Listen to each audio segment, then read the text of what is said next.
Okay sir, నమస్తే sir. నమస్తే నమస్తే. డైరెక్టర్ మెహర్ రమేష్ గారు ఇప్పటి వరకు చాలా సినిమాలు తీశారు, పెద్ద పెద్ద స్టార్ హీరోలతోని.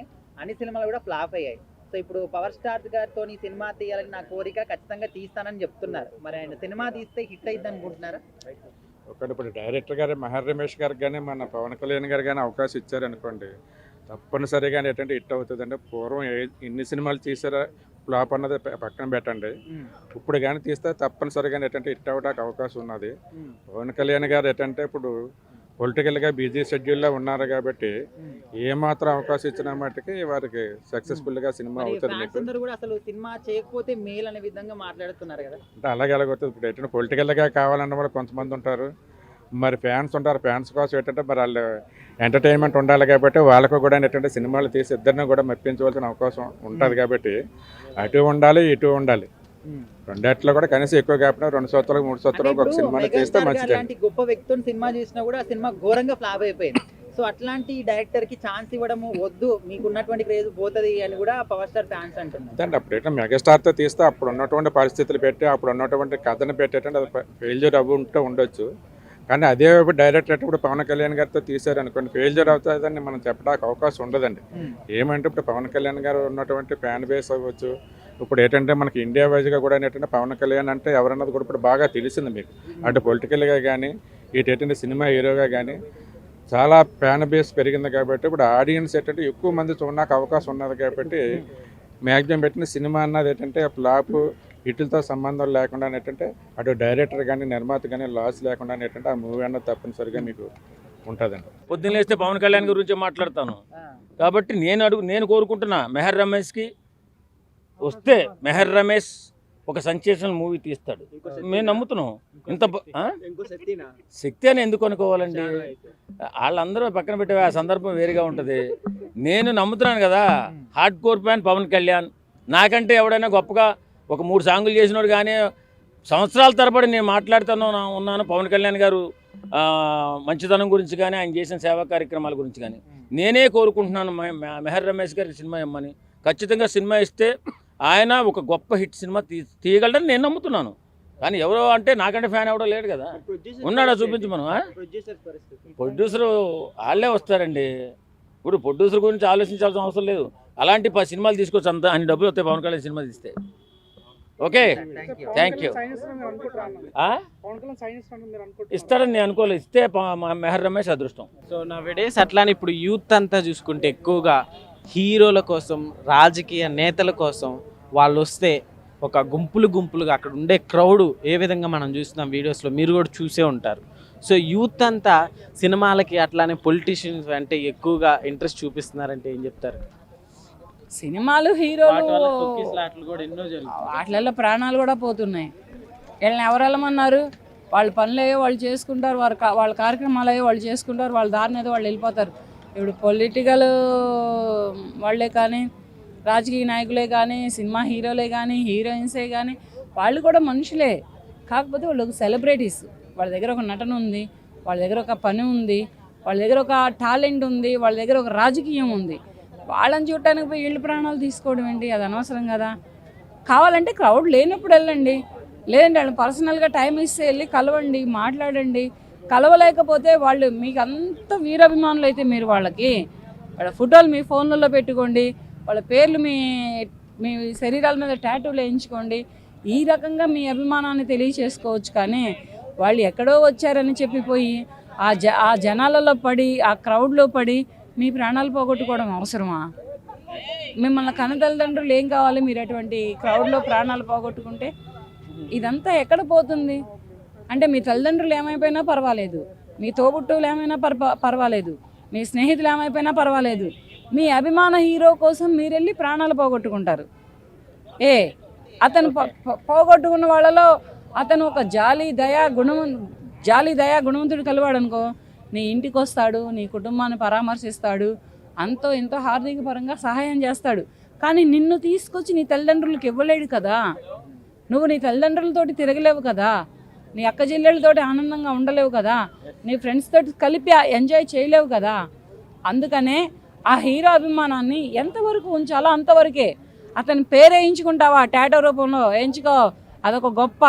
లేదా అతని రూపం వేయించుకుంటావా, నీ బాడీ మీద ఎక్కడైనా వేయించుకో, ఇంకా హైలైట్, అక్కడ అవుతావు నువ్వు ఫేమస్.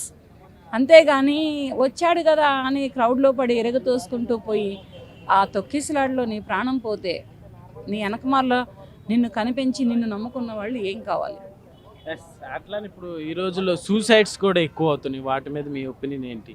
పేషెన్సీ లేక, ఓపిక లేక, ఆలోచన లేక. ఆలోచిస్తే మార్గాలు చాలా ఉంటాయి, అన్నీ ఉండవు మార్గాలు. చావు ఒక్కటే మార్గం కాదు, దానికి కూడా ఎన్నో ఉంటాయి. ఆలోచిస్తే నీకు ఆలోచించడం చేత కాకపోతే నీ అనుకున్న నీ స్నేహితులు కానీ, లేకపోతే నీ ఫ్రెండ్స్ కానీ, లేకపోతే నీ తల్లిదండ్రులు కానీ, లేకపోతే నీ అక్క చెల్లెళ్ళు కానీ వీళ్ళతో షేర్ చేసుకుంటే అప్పుడు వాళ్ళు సజెషన్ ఇస్తారు నీకు. ఆ సజెషన్ని పట్టుకుంటే నువ్వు చావు దాకా వెళ్ళలేవు, అది తొలగిపోతుంది. చచ్చిపోదామన్న ఆలోచనే తొలగిపోయి నీ బ్రతుకును నువ్వు నీ పక్క దుప్పడు దులుపుకున్నట్టుగా దులుపుకొని పరుగులు తీస్తావు. పొద్దున్నే లెగిస్తే పక్క దుప్పడు దులుపుకొని మనం ఉద్యోగానికి కొరకట్లా, వ్యాపారాలు కొరకట్లా, ఎవరైనా స్నేహితులు పిలిస్తే బయట కొరకట్లా. అలాగే ఈ చావు అనే దుప్పటిని దులుపుకొని బయటికి ఉరుకులు తీసి ప్రపంచంలో నీ స్థాయి ఏంటో నువ్వేంటో తెలిసేలాగా బ్రతకాలి. బ్రతుకుతావు కూడా. సూసైడ్ చేసుకుంటే ఏమొస్తుంది? నీకైనా వెళ్ళిపోతావు, నీ ఫోటో గోడకుంటుంది, ఎవ్రీ వీక్ ఒక దండ మారిద్ది, నీ తల్లిదండ్రుల కళ్ళల్లో ఎప్పుడు కన్నీళ్ళు ఉంటాయి, నీ తల్లి కడుపులో నీవు మంటలు రేపిన వాడు అవుతావు, నీ తండ్రి గుండెలు పగలగొట్టిన వాడు అవుతావు. ఇటువంటి ఇది నీకు అవసరమా? ఇంతమందిని నీ తల్లిదండ్రులను బాధ పెడతావు, నీకు అవసరమా? బ్రతికి సాధించాలి, సత్తా చూపాలి, అంతేగాని చచ్చిపోతే ఏమొస్తుంది? చచ్చిపోతే ఏమీ లేదు. మనల్ని దేవుడు పిలిచేంత వరకు మనం బ్రతికి చూపించాలి, అంతేగాని సూసైడ్లు ఎవరు చేసుకోవద్దు. పేరెంట్స్ ఎలా ఉన్నారంటే ఏం చెప్తారు? ఎందుకంటే పేరెంట్స్ కూడా చాలా ఒత్తిడి, అంటే వాళ్ళని చూసి వీళ్ళ పిల్లలు కూడా అట్లానే ఉండాలంటూ పిల్లల మీద చూపించే ఒత్తిడి మీద. సో పేరెంట్స్ కూడా చాలా చేంజ్ అవ్వాలంటారు. ఇప్పటికి పేరెంట్స్ అయితే చదువుల మీద ఒత్తిడి ఒకటి చూపిస్తున్నారు, అంతేగాని పేరెంట్స్ పిల్లల మీద ఇప్పుడు ఒత్తిడి చూపిస్తలేదయ్యా. ఎందుకంటే వీళ్ళ దగ్గర పేషెన్సీ లేదు, వీళ్ళ దగ్గర ఏ క్షణికావేశంలో ఎటువంటి నిర్ణయాలు తీసుకొని మాకు ఎక్కడ తీరని లోటును మిగులుస్తారో, మాకు ఎక్కడ తీరని మా కడుపు కోతను మిగులుస్తారోనని వాళ్ళు పేరెంట్స్ కూడా వదిలేస్తున్నారు. వదిలేయడంతోనే ఇటువంటి నిర్ణయాలు కూడా తీసుకుంటున్నారేమోనని నా అనుమానం ప్రస్తుతానికి. సినిమాలకి ఏమయ్యా, సినిమాలు ఒక కళల ప్రపంచం, రంగుల ప్రపంచం. వచ్చిన ప్రతి ఒక్కళ్ళని కూడా ఆ కళామ తల్లి ఆదరించిద్ది, వాళ్ళు తన ఒడి చేర్చుకుంటుంది, ఎవరికి ఏమి కావాలో అవన్నీ చూసుకుంటుంది కళామ తల్లి. సినిమా ప్రపంచం గురించి మాట్లాడాల్సిన అవసరం లేదు ప్రస్తుతానికి చెప్పాలి అంటే. ఇప్పుడు కొత్త హీరోలు, కొత్త డైరెక్టర్స్, కొత్త ప్రొడ్యూసర్స్ అందరూ వస్తున్నారు. వాళ్ళల్లో కళ్యాణ్ అని కృష్ణా జిల్లా నూజివేడు నుంచి వచ్చాడు ఒక అబ్బాయి. అతను ఏంటి డైరెక్షనా లేకపోతే ఆర్టిస్టా? ప్రొడ్యూసర్. అన్నం పెట్టి పనిచ్చి డబ్బులు ఇచ్చేవాడే దేవుడు. ఆ దేవుడు అయ్యాడు ఇప్పుడు ఆ కళ్యాణ్ అని అతను. చాలా చిన్న వయసు, 22 ఏళ్ళు ఉంటుందేమో వయసు, కానీ అంత చిన్న వయసులోనే అటువంటి అగ్రస్థాన హీరోలతోటే కానీ, పెద్ద డైరెక్టర్లతోనే కానీ వీళ్ళతోటి పోటీ పడి మరీ ఇతను సినిమాలలో చేస్తున్నాడు. ప్రస్తుతానికి సాధ్వి అనే ఒక మూవీకి ఇతనే ప్రొడ్యూసింగ్ చేస్తున్నాడు. పోతే తర్వాత ఈ సినిమా తర్వాత ఇంకా 10 సినిమాలు ఇతని చేతుల్లో ఉన్నాయి. ఈ సినిమా ఇంకా 10 సినిమాలు. ఇంత చిన్న వయసులోనే ఇన్ని సినిమాలని చేజెక్కించుకొని ఇన్ని సినిమాలకి పని ఇస్తూ, ఇన్ని సినిమాలలో చేసే 24 క్రాఫ్ట్స్ వాళ్ళకి పని ఇచ్చి డబ్బులు ఇచ్చి అన్నం పెడుతున్న దేవుడు ఎవరమ్మా అంటే ఇప్పుడు ప్రస్తుతానికి చాలా చిన్న వయసు. పెద్ద వాళ్ళ గురించి అయితే చెప్పుకోవాల్సిన అవసరం లేదు. ఇప్పుడు ఎవరు సి కళ్యాణ్ గారు ఉన్నారు, ఆయన సినిమా రంగంలో అంతో ఎంతో అనుభవశాలి, అంతో ఎంతో చాలా మంది వరకు వర్క్ ఇచ్చాడు. ప్రతి ఒక్కరిని ఆదుకుంటున్నారు అంటారు. నన్ను ఆదుకుంటారు, నాలాంటి వాళ్ళని కూడా ఆదుకుంటారు.